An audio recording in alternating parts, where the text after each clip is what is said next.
오늘은 사도신경 강의 14번째 몸이 다시 사는 것을 믿습니다에 대해서 말씀드리겠습니다. 사람은 누구나 죽습니다. 이미 우리는 사랑하는 사람들과 죽음이라는 것을 통해서 이별을 했습니다. 언젠가는 우리도 아마 죽을 것입니다. 오늘 아침에 제 집사람과 대화하면서 그런 얘기를 했어요. 우리 언젠가는 죽을 인생인데 우리의 주어진 삶을 모든 것을 주님께 맡기고 믿음으로 삽시다. 죽음은 여러분 한 발자국 앞에 있을 수도 있고요. 아직은 보이지 않지만 점점 다가오고 있다는 사실입니다. 죽음의 날은 분명히 옵니다. 남녀, 노유, 빈부, 귀천 다 막론하고 말이에요. 모든 인생은 죽음 앞에서는 다 똑같습니다. 모든 인간은 죽음에 이르는 병을 소유하고 있으며 죽음에 포위된 삶을 살고 있습니다. 그러면서 죽음 앞에서 사람들은 끝없는 희망을 갖기도 합니다. 그러게 고대인들은요, 무덤을 발굴해 보면 그들이 얼마나 진지하게 죽은 자의 부활을 고대했는지를 알 수 있습니다. 죽은 자가 먼 훗날 다시 살았을 때 쓸 수 있도록 온갖 생필품들을 무덤에다가 넣어놓습니다. 심지어는 시종들, 사람까지도 같이 묻습니다. 물론 나라와 풍습에 따라서 그 양상은 다르게 나타나지만 한 가지 공통적인 것은 뭐냐? 그들이 다 모든 죽는 사람들이 사후의 세계에 대해서 지극히 긍정적으로 소망하고 있다는 거예요. 이집트에는 왕들의 피라미드를 어마어마하게 만들어 놨습니다. 그 무덤 속의 왕의 시체를 미라로 만들어 썩지 않게 해놓았습니다. 그들은 죽은 사람이 언젠가 다시 살아난다는 부활을 믿기 때문에 그와 같이 엄청난 피라미드를 만들어 놓는 것입니다. 중국의 진시황은요, 인부 70만 명을 동원해가지고 37년 동안이 걸려서 왕성을 그대로 지하에 옮긴 듯이 거대하고 호화로운 무덤을 만들었습니다. 중국의 유명한 역사가 사마천의 사기에 의하면 진시황은 지하수를 3번 지날 만큼 그렇게 깊은 땅을 깊이 파고 녹인 구리를 부어서 동판을 깔고 그 위에 안치됐다고 합니다. 이 능 안에는 궁전과 누각을 세웠고 천장에는 하늘의 별과 달, 천문들을 보석으로 장식을 했고요. 아래에는 중국의 그 산하를 갖다가 재현을 해놨습니다. 지하궁은 기계를 이용해서 수운이 흐르게 하고 하천, 강, 바다를 갖다가 조그맣게 만들기도 하고요. 도롱뇽 기름으로 추정되는데 인어기름이라고도 하는데 그 기름으로 초를 만들어 영원히 꺼지지 않도록 했다고 그렇게 전해오고 있습니다. 후에 황후가 이곳을 파괴했는데 30만 명을 동원해 가지고요, 30일 동안 그 보물을 캐내어 날라뜨릴 정도로 호화로움이 가히 상상을 초월했다고 합니다. 우리나라 고분에도 사람의 시체를 묻을 때 곡식을 같이 묻었던 것을 볼 수 있습니다. 그 곡식은 먹으라고 묻는 것이 아니라 곡식은 여러분 씨를 심으면 싹이 터서 다시 살아나잖아요. 그러니까 그런 모습과 형체가 나오는 것처럼 사람의 시체도 언젠가는 다시 산다라는 그런 믿음이 있었기 때문에 그렇습니다. 씨앗은 부활을 의미하죠. 우리나라 사람들은 요즘은 그렇지 않지만 옛날에는 시체를 염할 때에 그 시신의 입에 쌀, 새알을 넣어대는 거예요. 죽은 후에도 부활한다는 믿음을 가지고 있기 때문에 그렇게 했다라는 것입니다. 그러나 사람이 부활을 자기 방식으로 믿는다고 되는 것이 아니라 생명의 주권자 되시고 섭리하시는 하나님께서 부활시켜 주셔야 부활할 수 있습니다. 요한복음 11장 25절 26절에 있는 말씀을 보겠습니다. 읽습니다. 예수께서 이르시되 나는 부활이요 생명이니 나를 믿는 자는 죽어도 살겠고 무릇 살아서 나를 믿는 자는 영원히 죽지 아니하느니 이것을 내가 믿느냐? 인간이 죽게 될 때에 인간의 몸은 분해되기 시작합니다. 시간이 지나면 흙으로 변합니다. 그래서 매장된 몸의 성분과 흙의 성분이 구분할 수 없을 정도로 사실상 그냥 우리 몸 자체가 흙으로 하나가 되어버려요. 그럼에도 불구하고 죽어 흙으로 변하여 형체를 잃어버린 그 몸, 우리 하나님께서 부활시킬 수 있다라는 거예요. 노인들은 죽어서 유언을 합니다. 나 죽거든 절대로 불에 태우지 말라고, 화장하지 말고 매장하라고. 특별히 예수 믿는 권사님들, 장로님들 옛날에는 화장을 하면 부활하지 못하지 않을까 그런 염려를 했어요. 아니요, 이 세상에 있는 모든 무덤들도 죽은 사람들도 지금 형체 하나도 없고요, 다 흙으로 변했기 때문에 화장을 해도 아무런 문제가 없으니까 여러분 장례식에 화장한다고 해서 걱정할 필요 없습니다. 예수님을 믿는 사람들은 죽어도 다시 산다는 부활을 믿습니다. 그러면 과연 우리가 부활할 때 어떤 모습으로 다시 살까? 성경은 뭐라고 말하고 있는지 오늘 본문을 통해서 한번 알아보겠습니다. 15장 35절 말씀 보겠습니다. 누가 묻기를 죽은 자들이 어떻게 다시 살아나며 어떠한 몸으로 오느냐 하리니. 사도 바울이 고린도전서 이 15장 35절 앞부분까지 보시면 부활의 첫 열매이신 예수님을 따라 일어나 그런 죽은 자의 부활을 확실하게 증거했습니다. 그런데 바울의 설명을 듣고 여전히 고개를 내젓는 사람들이 많이 있었어요. 믿음이 안 오는 거예요. 그들은 질문합니다. 죽은 자가 다시 산다면 과연 어떠한 몸으로 살겠느냐? 바울은 믿음이 없는 고린도 교인들의 질문에 36절에서 뭐라고 말하냐? 이 어리석은 자들아 그래.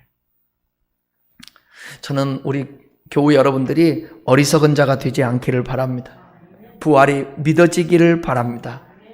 주님의 은총을 구해야 되겠죠. 하나님 말씀을 잘 듣고 깨달아야 되겠죠. 바울의 설명을 듣고 고개를 여전히 내젓는 사람이 있었습니다. 그들은 질문합니다. 죽은 자가 다시 산다면 어떤 몸으로 될 것인지. 여기에 대해서 어리석은 자라고 말하면서 사도 바울은 부활이 얼마나 자연스러운 일인가를 세 가지 비유를 통해서 씨의 비유, 육체의 비유, 그리고 영광의 비유, 이 세 비유를 통해서 설명을 합니다. 먼저는 씨의 비유 한번 보면서 설명해 드리겠습니다. 15장 36절부터 38절입니다. 다시 한번 읽어보겠습니다. 시작. 어리석은 자여, 내가 뿌리는 씨가 죽지 않으면 살아나지 못하겠고 또 내 뿌리는 것은 장래의 형체를 뿌리는 것이 아니요 다만 밀이나 다른 것의 알맹이 뿐이로되 하나님이 그 뜻대로 그에게 형체를 주시되 각 종자에게 그 형체를 주시느니라. 밀이나 다른 씨 자체는 별 볼 일이 없습니다. 전문가가 아니면 씨가 배추인지 무씨인지 잘 구분을 못 하잖아요. 그러나 씨는 되게 신비하죠. 분명히 작은 알갱이로 심었는데 그것이 싹이 나고 자라면서 커다란 나무가 되고 열매를 맺습니다. 도저히 상상할 수도 없는 모습들이 씨앗에서 생겨나서 각양각색의 아름다운 형체들을 만들어 냅니다. 이렇듯 사람의 부활도 마찬가지라는 것입니다. 우리의 몸이 썩고 없어져. 한 알의 밀이 땅에 떨어져 죽으면 그대로 있고 썩지 않으면 그대로 있고 죽으면 많은 열매를 맺게 된다. 우리의 몸이 죽게 되면 죽은 이 몸이 다시 사는 부활체, 가장 아름다운 모습으로 그런 역사가 있다는 것입니다. 육체를 비유합니다. 고린도전서 15장 39절 읽겠습니다. 육체는 다 같은 육체가 아니니 하나는 사람의 육체요, 하나는 짐승의 육체요, 하나는 새의 육체요, 하나는 물고기의 육체라. 육체라고 해서 다 같은 육체가 아닙니다. 돼지고기 살과 소고기 살이 다르죠. 우리 손바닥과 손등의 살이 다르죠. 부위와 역할에 따라서 육체가 전혀 다릅니다. 새는 공중에서 잘 날아다닐 수 있도록, 물고기는 바닷속에서 잘 헤엄쳐 살 수 있도록 다른 살을 가지고 있습니다. 모두 자기가 사는 환경과 역할에 가장 적합한 육체를 가지고 있습니다. 부활의 형체도 마찬가지입니다. 여러분, 하나님 나라, 그 하나님 나라에서 살아가기에 가장 알맞는 형체로 우리의 몸이 부활할 거예요. 그러니까 우리 안에 육체의 이 형체, 모습, 살, 여기에 한계를 두지 말란 말이에요. 자연 만물을 보면서 사도 바울은 그렇게 자연 만물을 통하여서 우리에게 설명하고 있다라는 것입니다. 그러니까 부활의 형체도 마찬가지니까요. 우리가 어떤 모습으로 부활할 것인지 그런 염려할 필요도 없고요. 분명한 것은 우리가 바라던 모습보다 훨씬 더 아름답고 영광스러운 육체로 변화될 것입니다. 저는 그것을 확실히 믿습니다. 그러니까 키가 좀 적어도 괜찮고요. 얼굴이 조금 못나도 괜찮고요. 이 세상에서 장애인으로 사는 것도 부활이 있기 때문에, 그 영광에 참여할 그날이 있기 때문에 오늘을 견디며 살 수 있는 것입니다. 다음은 영광의 비유인데 고린도전서 15장 40절로 41절입니다. 함께 보겠습니다. 시작. 하늘에 속한 형체도 있고 땅에 속한 형체도 있으나 하늘에 속한 것이 영광이 따로 있고 땅에 속한 것의 영광이 따로 있으니 해의 영광이 다르고 달의 영광이 다르며 별의 영광도 다른데 별과 별의 영광도 다르도다. 모든 피조물들은 나름대로의 영광이 있습니다. 하늘의 천체와 땅의 짐승들의 빛은 서로 다릅니다. 정오의 태양은 강렬한 빛을 발사하지만 정월 대보름의 그 빛은 은은한 빛을 발합니다. 새벽에는 샛별이 반짝입니다. 바닷속에 여러분 고기들도 빛을 발하는 거 아세요? 각기 다양한 빛을 가지고 있습니다. 신자들이 부활할 때도 지금과는 비교할 수 없을 만큼 영광스럽게 빛나게 될 것입니다. 해나 달이나 별과 같이 영원토록 빛나게 될 것입니다. 그러니까 씨앗과 육체 그리고 영광의 비유를 통해서 볼 때 부활이야말로 모든 자연 만물의 생존 방식입니다. 불변의 자연 법칙이 부활이라는 거죠. 불변의 자연 법칙이에요. 그래서 우리의 몸도 썩어 죽지만 없어지지만 다시 부활한다는 거예요. 아무도 부활이 없다고 할 수 없습니다. 왜냐하면 죽기 전에 경험하는 것이 아니라 죽어야만 경험하기 때문에 그렇습니다. 뿐만 아니라 어떤 형체를 입을 것인가 두려워할 필요도 없습니다.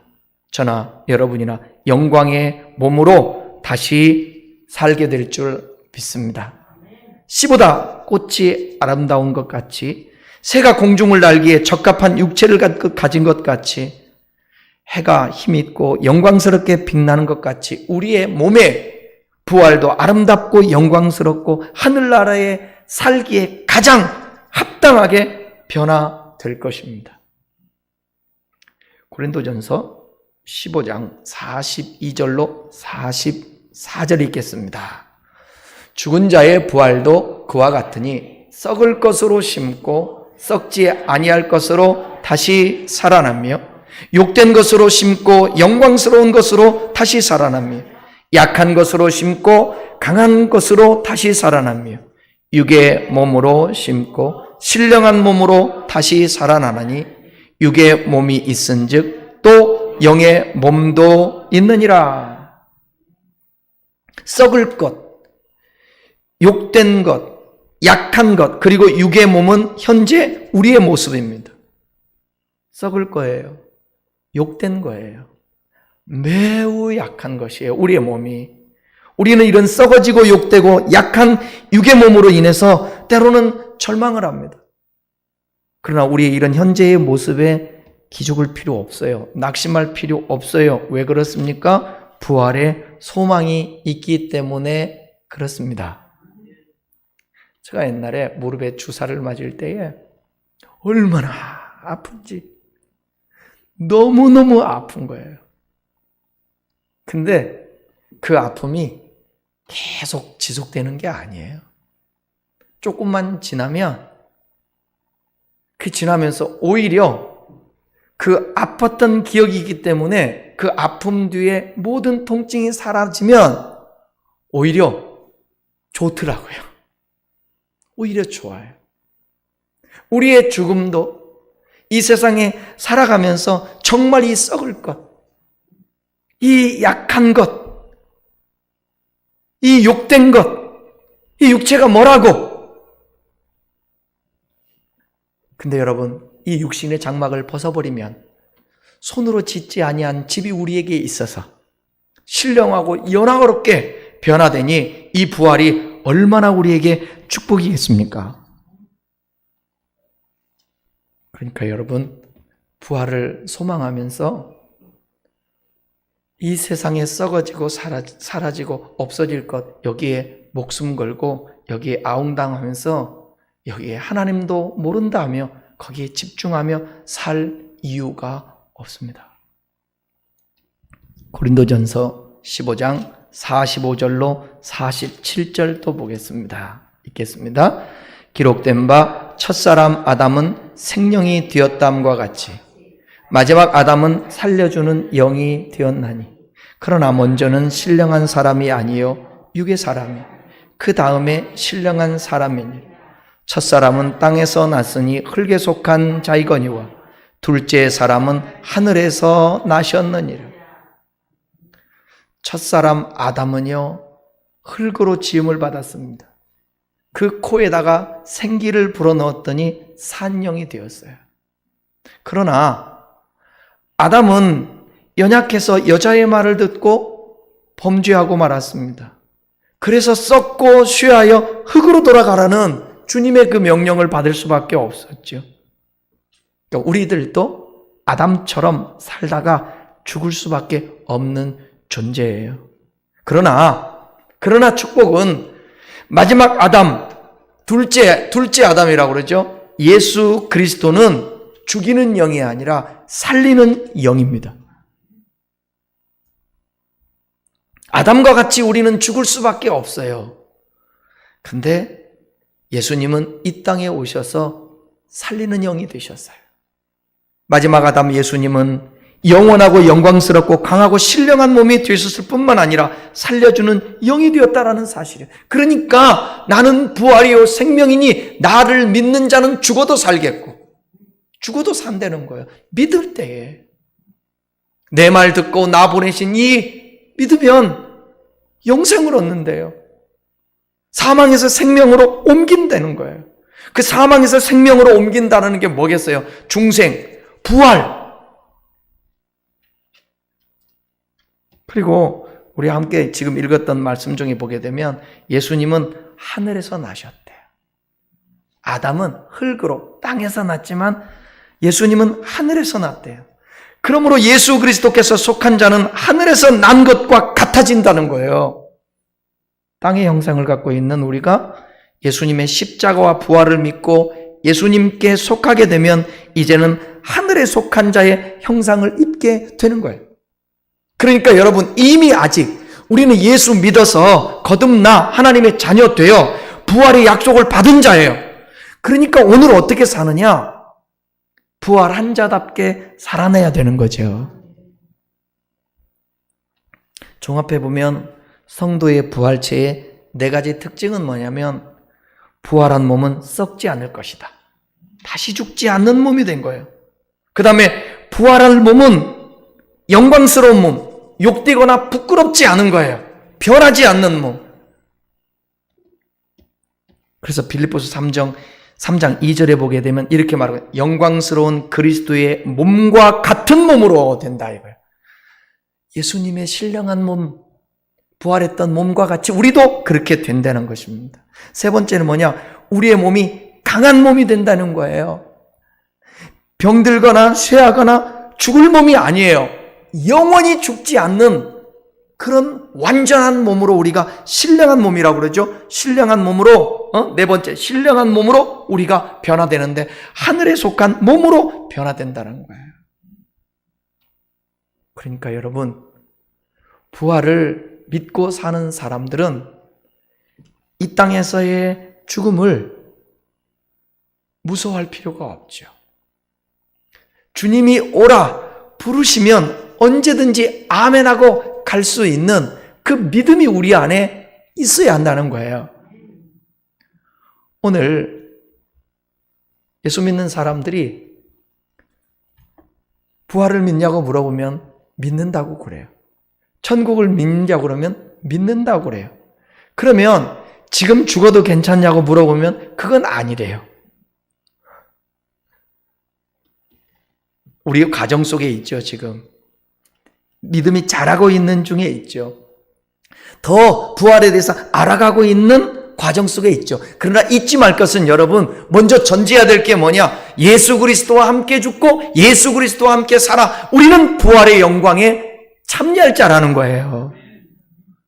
그러니까 우리의 아이덴티티, 우리 정체성을 여러분, 나는 부활할 예수 그리스도를 덕을 입어 부활체를 입은 사람이라고 그렇게 믿음을 갖고 산다면 지금 있고 없고 죽고 살고 이런 것 때문에 연연하며 살지 않고 주어진 삶을 그냥 살아내면 되는 것이죠.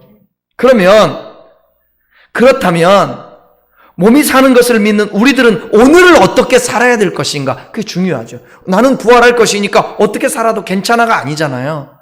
부활할 사람들은 어떻게 살아야 되는가? 그것은 육신의 책임성을 가지고 살아야 됩니다. 다시 말하면 살고 있는 지금이 중요한데 오늘 이 지구상에서, 이 지상에서 삶이 미래의 나라에서 나의 위치를 결정하기 때문에 그렇습니다. 부활을 믿는다면 부활을 믿는 자답게 살아내야죠. 나는 부활 믿어. 이 땅에 사는 날 동안에 우리의 육신은 아무것도 아니야. 부활하니까. 그러고 내 몸을 가지고 몸뚱이 가지고 마음대로 죄지며 내 육체를 불의의 병기라든지 죄를 짓는 데 사용하면 안 된다라는 것입니다. 오늘을 어떻게 사느냐가 내일을 결정하기 때문에 그래요. 어떤 사람이 후일에 믿음에서 떠날 수도 있어요.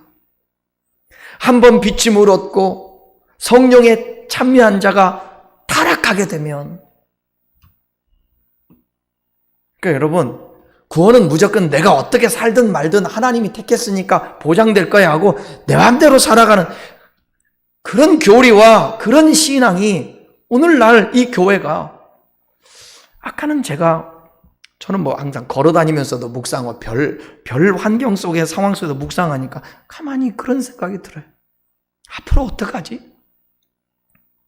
교회가 너무 세상에서 교회의 모습이 이제는 비판하고 욕을 먹고 교회가 손가락질을 당하고 예수 믿는 사람들을 벌레 보듯 하고 어쩌다 이 세상이 이렇게 되었을까?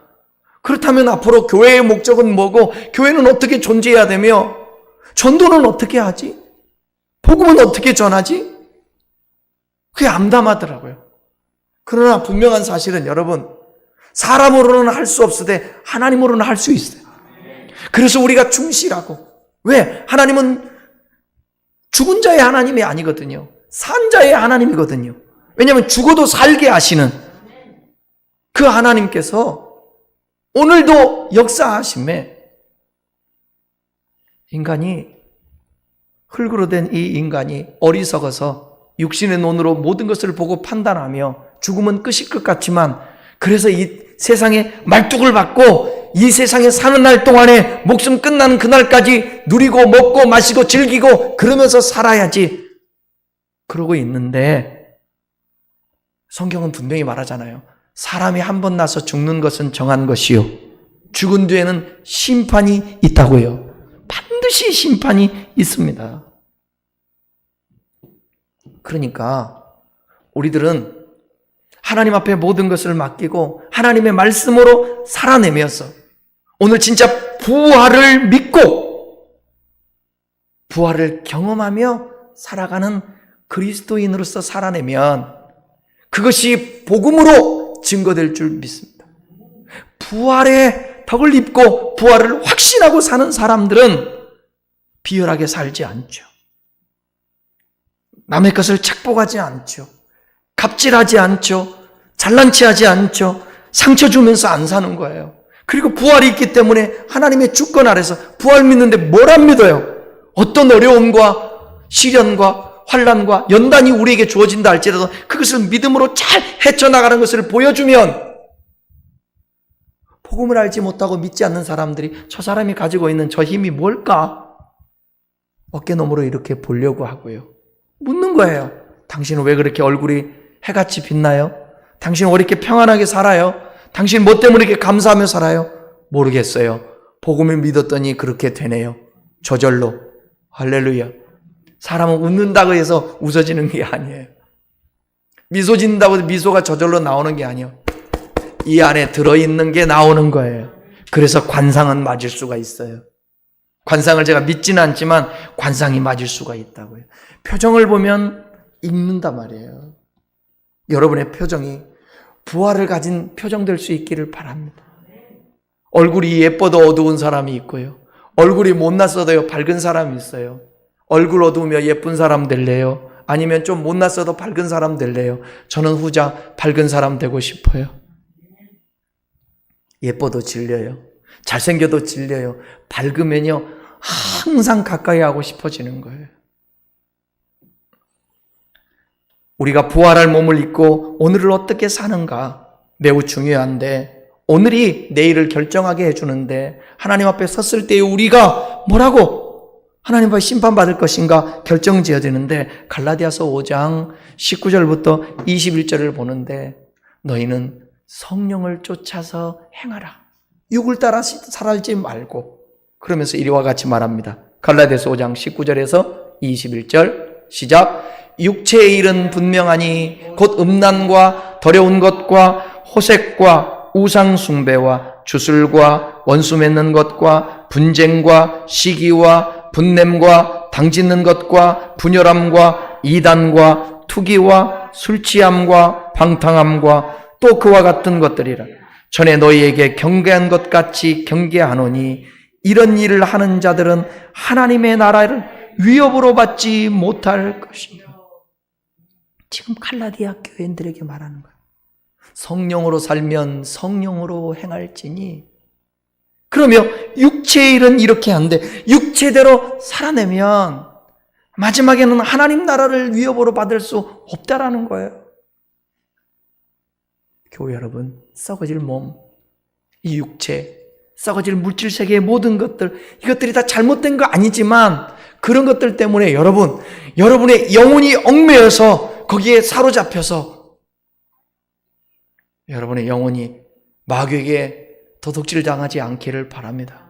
여러분의 욕구, 욕망 때문에 사탄이가 여러분 안에 들어오지 않도록 비우는 훈련하고 내려놓는 훈련을 할 수 있는 여러분 되었으면 좋겠습니다.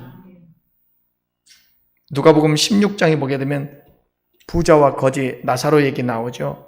부자는 옷이 귀한 시기에 자색 옷과 고운 베옷을 입고 날마다 호화로이 잔치를 베풀며 살았습니다.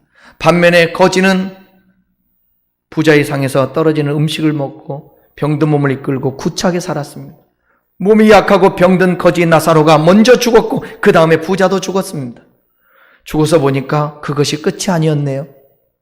먼저 죽은 거지 나사로는 천국에서 아브라함의 품에 안겼고 부자는 음부에 떨어지고 말았습니다. 가난해서 아브라함 품에 갔고 부자라서 음부에 떨어졌고 그거는 성경 전체를 보게 되면 그게 아니죠. 성경은 우리에게 말하고 있잖아요. 하나님을 믿지 않기 때문에 예수를 믿지 않기 때문에 그러니까 자기 마음대로 살다가 음부에 떨어지는 거예요. 여러분 그거 아셔야 돼요. 우리는 다 이해할 수 없지만 이 땅에 사는 날 동안에 때로는 하나님 믿어도 거지같이 살 수도 있어요. 좀 힘들게 살 수 있어요. 가난하게 살 수 있어요. 그것이 끝이라면 바울의 고백처럼 내 불쌍한 사람이다. 그러나 부활이 있으니까 나는 불쌍하지 않아. 그렇게 말하잖아요. 죽음 앞에서는 다 평준화가 된다니까요. 육신의 것들은. 근데 죽음 이후에 바로 그 다음부터는 평준화가 아니에요. 그 다음부터는 이 땅에서 어떻게 믿고 어떻게 살았느냐에 따라서 결과가 주어진다라는 것입니다. 무엇이 부자애가 음부로 가게 만들었습니까? 부자를 지상에서의 삶의 태도입니다. 먹고 마시자는 그의 무책임적 행동은 영혼은 물론이고 육신까지 지옥으로 끌고 갔습니다. 어떻게 오늘 사느냐가 내일을 결정합니다. 사랑하는 여러분, 우리의 생은 죽음을 끝으로 모두 없어지는 것이 아닙니다. 우리는 영원하신 하나님 앞에 또 다른 몸을 가진 인격으로 서게 될 것입니다.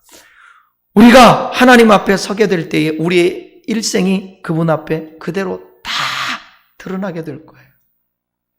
우리의 지나온 생은 실패, 부족, 수치감, 상처 등 그 모든 것들도 드러나게 될 거예요. 그러나 우리가 육신적인 책임감으로 하나님 앞에 설 때 하나님의 은혜 가운데 용서되고 치유되고 보상된다라는 사실을 여러분 우리가 기억하셔야 합니다. 이 땅에 사는 날 동안 우리 육신으로 살아가는 삶에서 저지른 모든 죄악들, 예수님 내 죄를 대속하기 위해서 십자가 지신 그분 앞에 나의 모든 죄를 내려놓고 죄 씻음 받아 주님이 기억지 않는다고 도말하신다고 해왔고 죄가 동해서 서로 먼 것처럼 우리에게서 죄를 멀리하시고 하나님이 기억지도 않은 그 은총이 있으니 예수 그리스도의 십자가의 덕을 입고 이제는 죄사함 받았기에 우리가 이후부터는 어떻게 살아야 되겠습니까? 옛사람 벗어버리고 새사람의 옷을 입고 하나님의 식을, 하나님의 방법을 가지고 오늘도 살아내는 겁니다. 그게 부활을 믿고 살아가는 사람들의 모습이라는 것입니다. 몸을 멸시해서는 안 됩니다.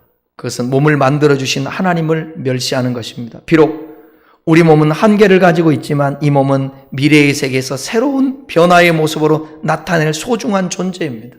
이 몸은 또한 하나님께 제물로 바쳐야 될 존귀한 존재인 것입니다. 썩어 없어질 것이라고 해서 우리의 몸을 학대하거나 잘못하거나 그러면 안 되죠.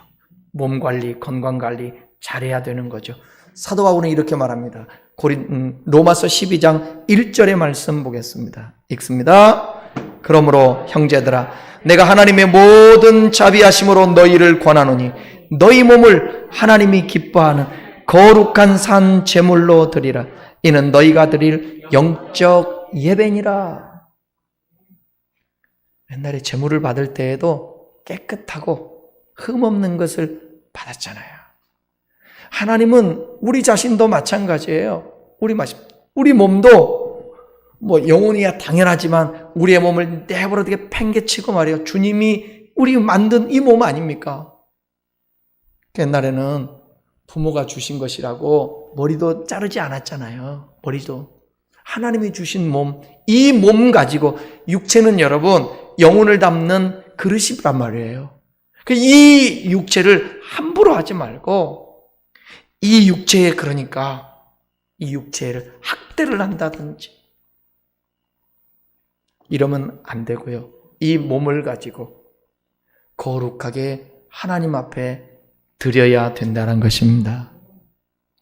결론은 육신이 부활해서 지옥에 가느냐 아니면 천국에 가는 것이냐 우리 인생에 있어서 아주 중요한 문제입니다. 계시록 20장 12절에서 15절 한번 읽어보겠습니다. 시작. 또 내가 보니 죽은 자들이 큰 자나 작은 자나 보좌 앞에 서 있는데 보세요.